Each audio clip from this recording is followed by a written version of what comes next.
China is big business.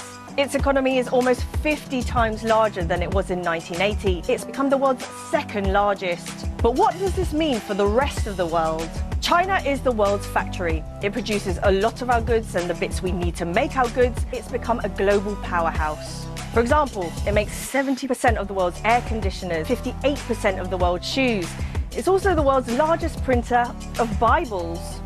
So if China slows down, businesses all over the world slow down.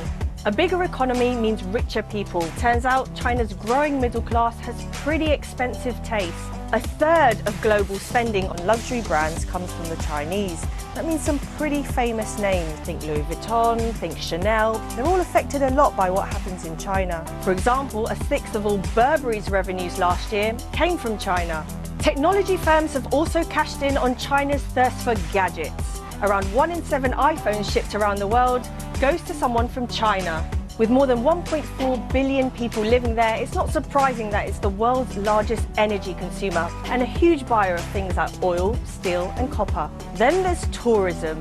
The Chinese spent $277 billion traveling overseas in 2018.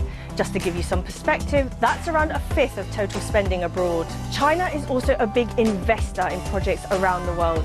They're building railways in Kenya and Ethiopia, bridges in Croatia, roads in Pakistan. During the last financial crisis, it became the investor of last resort, keeping things going when everyone else was too weak. In 2009, it kept Australia out of recession when most of the rest of the world was in it. So if China can't keep spending in another global downturn, the recovery will take longer. But many of these projects and investments don't come for free.